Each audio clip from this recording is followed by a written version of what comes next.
Good morning বন্ধুরা।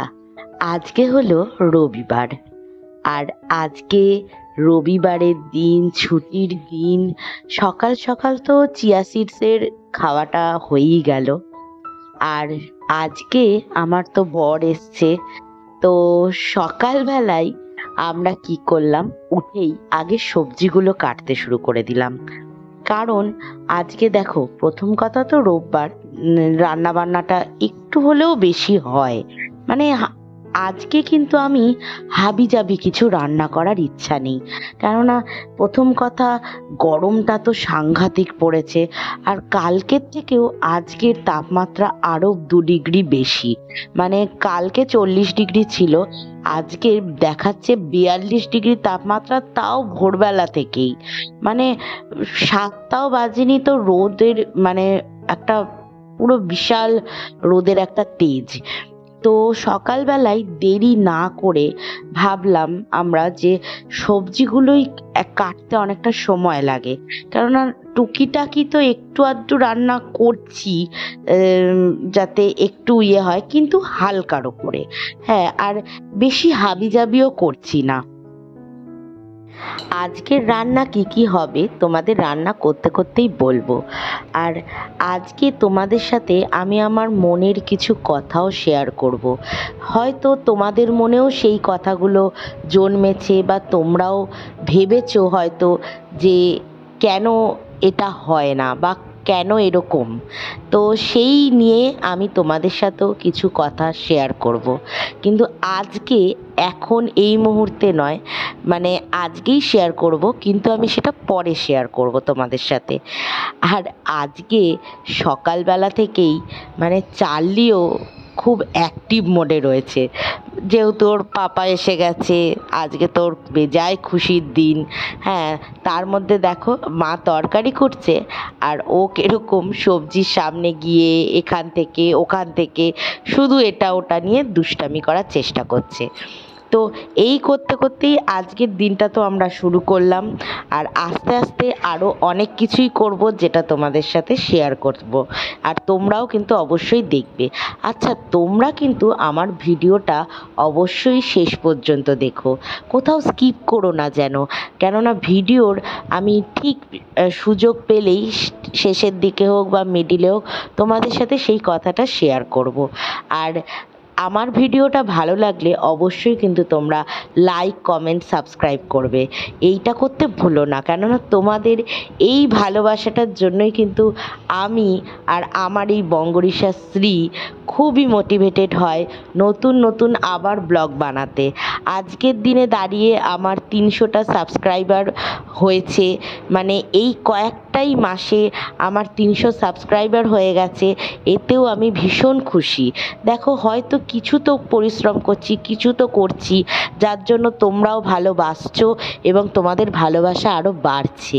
আস্তে আস্তেই বাড়ুক, আমার অসুবিধা নেই। আমি ধৈর্য ধরতে জানি, আর আমি জানি যে ধৈর্যের ফলটা ভালোই হয়। তাহলে চলো আজকের রান্নাটাও শুরু করে নেওয়া যাক। এদিকে আরেকজন মশাইকে দেখো, কেই রকম আমার বরের গায়ের ওপর পুরো উঠে গিয়ে পা দুটোকে একটু নিচে ব্যালেন্স করে নিয়েছে, নিয়ে কিরকম ওকে চাটার জন্য দেখো ওপরে উঠে বসে রয়েছে। কি বলবো বলো। আর আজকের সকালে দেখো আমি সুন্দর করে ব্রাউন ব্রেড নিয়ে নিয়েছি, জ্যাম লাগিয়ে নিয়েছি, আর আমার বর মালদা থেকে কলা আর আপেল এনেছিল, তো ওই কলা নিয়ে নিয়েছি, আর সাথে ডিম সেদ্ধ। আর আমার চার্লি শোনার জন্য একটু স্যারেলাকও গুলে নিয়েছি, আবার ওকে ডিম সেদ্ধও খাওয়াবো। দেরি না করে আজকের রান্নাটা ঝটপট করে শুরু করে দিলাম। প্রথমেই যেটা করছি, উচ্ছে কুমড়ো আলু দিয়ে একটা সুন্দর ভাজা ভাজা মতন করছি, যেটা খেতে ও ভীষণ ভালোবাসে, আমাদের সবার খুব ভালো লাগে। সেই জন্য আজকে প্রথমেই এই ভাজাটা তাড়াতাড়ি করে করে নিচ্ছি। আজকের রান্নাগুলো একদম ঝটপট আর শর্টকাটে হবে।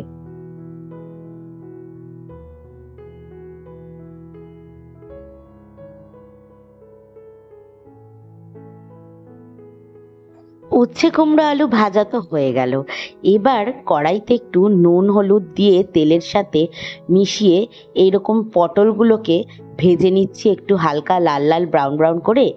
আর এই পটল ভাজা আলু আর সাথে আলু ওরম ডুমো ডুমো কেটেছি, ভেজে নেব।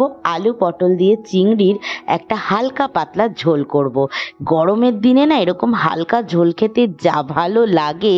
তোমরা অবশ্যই কিন্তু এরমভাবে করে খেয়ে দেখো, দেখবে দারুণ লাগবে। গরমের দিনে না বেশি রিচ ভালো লাগে না, খুব হালকা করে।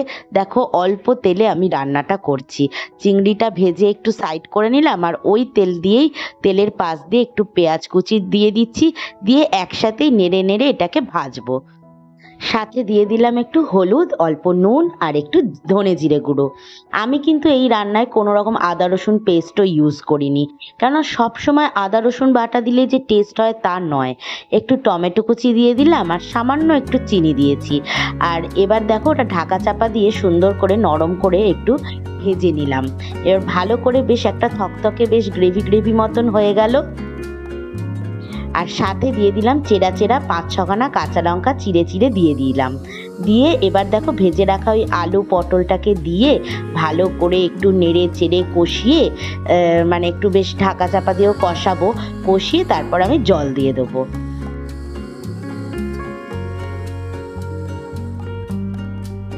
আর ঢাকা তুলে দেখো আমি ওপর দিয়ে সামান্য একটু আদা গ্রেট করে দিয়ে দিলাম। ব্যাস, এই হলো আমার মশলাপাতি। আর এই আমি নেড়ে নেড়ে এবার এটা একটু হালকা করে জল দিয়ে দিচ্ছি। আদাটাকে বেশি ভাজলে কি আদার ফ্লেভারটাই চলে যাবে, সেই জন্য ওই অবস্থাতেই আমি জল দিয়ে দিলাম। দিয়ে এবার একটু ঢাকা দিয়ে ফুটিয়ে আমি কিন্তু নামিয়ে নেব। আর আজকে আমার গোপুর সেবা আমার মাই দিয়ে দিয়েছে, যেহেতু আজকে আমি রান্না বান্নাগুলোর দিকে রয়েছি, তাই মা বলল থাক, তোকে আর কষ্ট করে করতে হবে না, আমি তাড়াতাড়ি চান টান করে পুজোটা দিয়ে নিচ্ছি।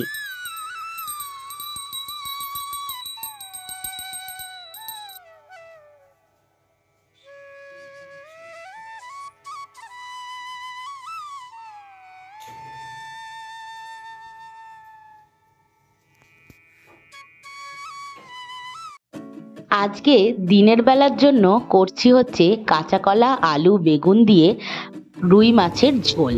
তার জন্য দেখো মাছগুলোকে আমি আগে বেশ সুন্দর করে ভেজে নিচ্ছি।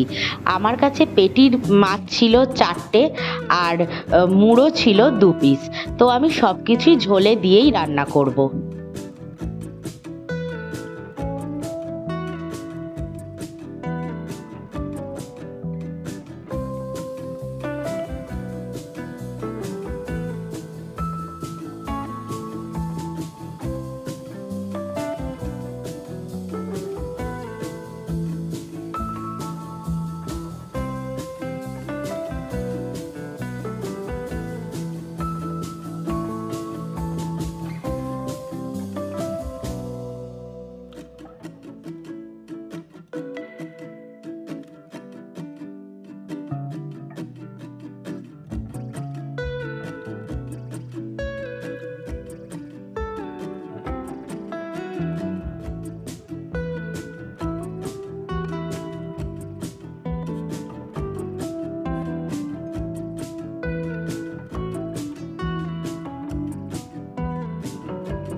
মাছের ঝোল তো হয়ে গেল।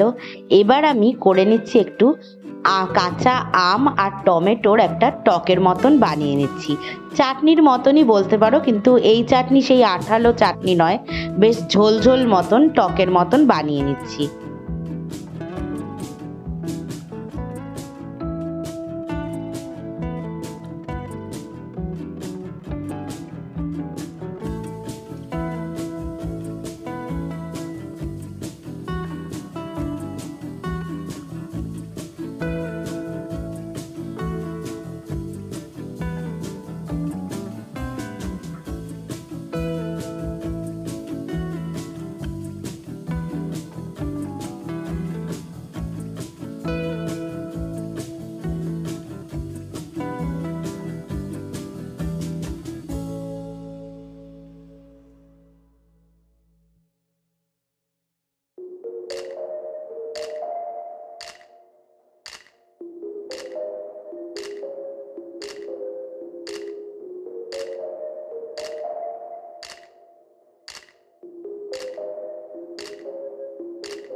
রান্না বান্না সব তো কমপ্লিট। এখন আমি একটু গ্যাসের জায়গাটা ভালো করে মুছে নিচ্ছি, কেন রান্না বান্না করলে না এত এঁটোকাটা তো পড়েই। তো আমি একটু সার্ফ ছড়িয়ে নিলাম, নিয়ে ভালো করে ঘষে ঘষে পুরো গ্যাসের জায়গাটা মুছবো, বাসন কোসনগুলো সব কিছু মেজে ঘষে তারপরে চান করতে যাব।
দেখো বন্ধুরা, আজকের মেনু হচ্ছে পেঁপের ডাল, আর এদিকে হচ্ছে উচ্ছে দিয়ে কুমড়ো দিয়ে আলু দিয়ে একটা তরকারি, আর এটা হচ্ছে পটল আলু চিংড়ির ঝোল, যেটা রাতে খাওয়া হবে, দুপুরে আর আজকে খাবো না। আর এইদিকে করেছি হচ্ছে টমেটো আর আম দিয়ে একটা অম্বল মতন বানিয়েছি, বেশ ঝোল ঝোল করে। আর এদিকে হচ্ছে কাঁচা কলা আলু বেগুন দিয়ে মাছের ঝোল। একদম সিম্পল হালকা আজকের মেনু। সন্ধে হয়ে গেল বন্ধুরা, আর আমি তাড়াতাড়ি একটু দিনের আলো থাকতে থাকতেই 5:30 নাগাদই উঠে গেলাম সন্ধ্যাটা দিতে, কারণ আজকে আমার বরের ট্রেন হচ্ছে 8টা নাগাদ, আর ও দক্ষিণেশ্বর থেকেই ট্রেনে উঠবে। তো আমার আর ওর দুজনারই ইচ্ছায় তো গেলাম ওর সাথেই যাব ওকে ট্রেনে তুলতে। তো আজকে মানে অ্যাকচুয়ালি আজকে ট্রেনটাও মালদায় যাবে না, যাবে হচ্ছে কোচবিহার। তো কোচবিহারে যাবে বলে ওই জন্য মানে যে উত্তরবঙ্গ এক্সপ্রেস ট্রেনটার টিকিট কেটেছে, যেটা দক্ষিণেশ্বর হয়েই যায়, তো ওকে আর অন্য কোথাও যেতে হবে না, দক্ষিণেশ্বর থেকেই ডাইরেক্ট ট্রেনে উঠে পড়তে পারবে। তো সেই জন্যই আমার বরের ইচ্ছা ছিল যে আমি একটু ওর সাথে যাই। হ্যাঁ, কেননা অন্য সময় তো উবেরে চলে যায়, তো বাড়ি থেকেই মানে ইয়ে করা হয়, তো আর যাওয়া টাওয়া তো কোথাও হয় না। তো আমি ভাবলাম চল তাহলে যাই। তো এই ভাবনা চিন্তা নিয়ে আমি একটু তাড়াতাড়ি উঠে পড়লাম, উঠে সন্ধ্যাটা দিয়ে দিচ্ছি।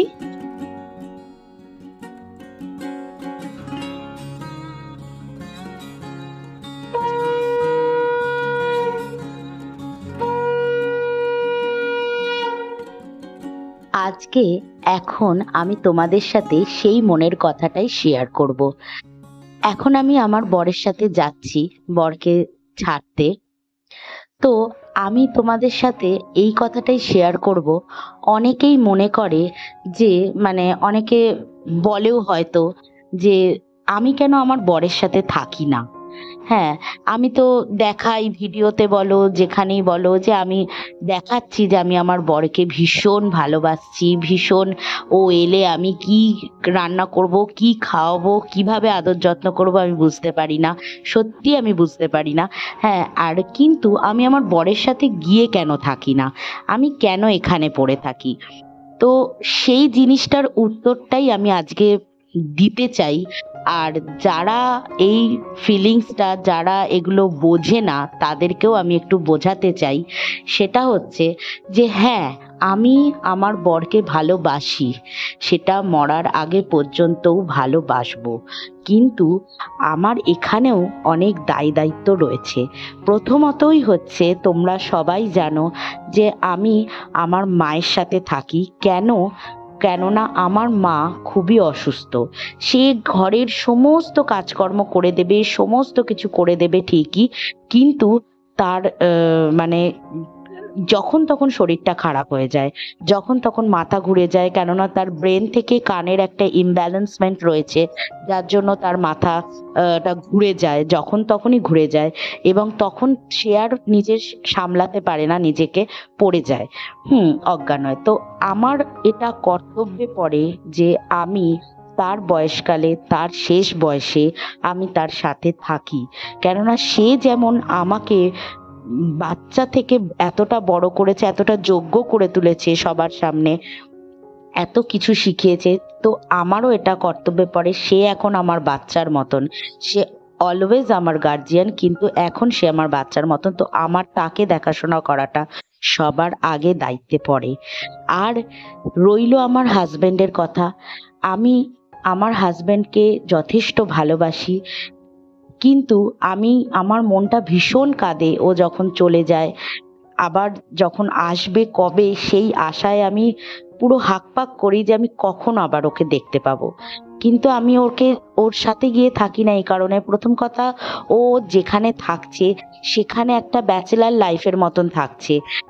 কোনো রান্না বান্নার সিন নেই, হোম ডেলিভারি করছে, যেভাবে হোক একটা বাইরে থেকে খাবার খেয়ে নিচ্ছে। যদি আমি এখন গিয়ে থাকি, ওরও একটা রেসপন্সিবিলিটি পড়ে যাবে, ওর আমার ওপর একটা আলাদাভাবে রেসপন্সিবিলিটি পড়ে যাবে। প্রথম কথা, ওর নিজস্ব একটা খরচ ওখানে রয়েছে। তোমরা জানো এখনকার বাজারে কি কস্টিং। তো সেই অনুযায়ী ওর নিজস্ব খরচই অনেক। তারপরে ওর নিজের বাড়িতে দেখাশোনা করার একটা ব্যাপার আছে। আমাকে যেটুকু ও দেখাশোনা করে ওটুকুতেই আমি খুশি। কেননা আমি চাই ও তাড়াতাড়ি কলকাতায় ট্রান্সফার হয়ে আসুক। আমি চাই না ওখানে সংসার তৈরি করে দিতে। কেননা ওই যে ওই টানেই আসছে ও আমার কাছে। আমি গিয়ে 2টো দিন থাকতেই পারি, কিন্তু আমি যদি গিয়ে এখন 2টো দিন থাকি, সেই 2টো দিন আমার বাড়ির কি কাজকর্ম তোমরা সবাই জানো।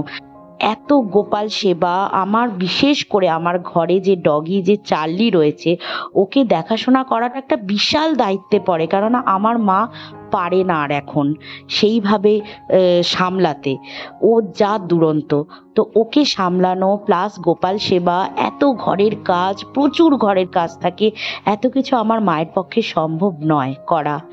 আর সেই জন্যই আমি নিজের মনটাকে পাথর করে আমি দুজনকেই ভালোবাসি, কিন্তু আমার বর প্রচণ্ড আন্ডারস্ট্যাবল, মানে ও প্রচণ্ড বোঝে আমাকে। হ্যাঁ, সে কোনো দিন চায় না যে আমার কষ্ট হোক। সেই জন্য ও বলে যে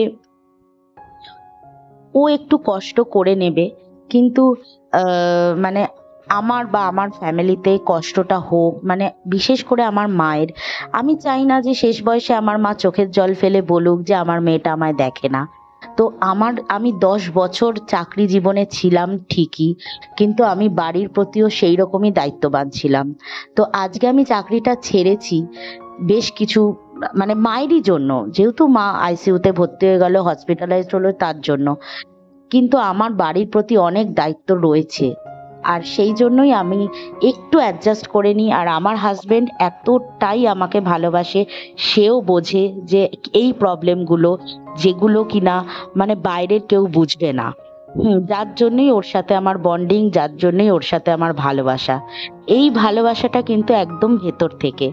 এখানে কোনো কারচুপি বা নেই। হ্যাঁ, নকল কোনো ভাব নেই। আমি অনেক কিছু ভাবনা চিন্তা করেই আমি যাই না, কেননা ওকে আজকে এখানে, কালকে কোচবিহারে ২ দিন, পরশুদিন মুর্শিদাবাদে ২ দিন, এখানে ওখানে ওকে পাঠিয়ে দেয়। তো আমি যদি ওখানে থাকি, আজকে আর যদি আমি কালিয়াগঞ্জে, মালদায় থাকি, তো ও ভাববে কি, মানে হট করে ওকে বলল হয়তো অমুক জায়গায় যেতে হবে, তো ওর একটা রেসপন্সিবিলিটি পড়ে যাবে, যা ও এখানে রয়েছে, একা কি করে থাকবে। আর ওখানে কোনো রকম সংসার তো পাতেনি না, সংসার তো বসায়নি। ও জাস্ট একটা রুম নিয়ে থাকে, কোনো রকমে বাইরে খাওয়ার অ্যারেঞ্জমেন্ট করে নিয়েছে। তো এই, তো সেই জন্য আমি চাই না ওর ওপরেও বিশাল বোঝা হয়ে থাকতে, বা আমি চাই না যে ওর কোনো রকম অসুবিধা হোক। তো একটু অসুবিধা ও একার জন্য করে নিচ্ছে ঠিকই, কিন্তু আমি ঠাকুরের কাছে এটাই রোজ প্রার্থনা করি, তোমরাও একটু আমার জন্য প্রার্থনা করো, যাতে ও খুব সহজেই কলকাতায় আবার ট্রান্সফার হয়ে চলে আসতে পারে। তো আমি, আমার থেকে বেশি খুশি আর কেউ হবে না, কেননা আমি এতদিন মানে এর আগে না আমি কোনোদিন ওকে এখানে ছাড়তে তো আসিনি, এই ফার্স্ট টাইম ছাড়তে এলাম। তো বিশ্বাস করো, আমার না রীতিমতন কান্না পাচ্ছিল যখন ও ট্রেনে উঠে আমাকে টাটা করছে, মানে আমার এতটাই খারাপ লাগছিল, এতটাই কান্না পাচ্ছিল, কিন্তু আমি জানি যে আমি যদি কাঁদি তো ও কেঁদে ফেলবে। তো সেই জন্য আমি জাস্ট হাসি মুখেই ওকে টাটা করলাম। হ্যাঁ, ও দেখো বেরিয়ে যাচ্ছে। তো এই ছিল আজকের আমার মনের কথা। জানি না তোমরা কতটা বুঝেছো বা আমি তোমাদের কতটা বোঝাতে পেরেছি। চলো আজকের জন্য টাটা, গুড নাইট। তোমরা সবাই ভালো থেকো, সুস্থ থেকো, আর আমার চ্যানেলকে কিন্তু লাইক, কমেন্ট, সাবস্ক্রাইব করে দিও। চলো আজকের জন্য টাটা।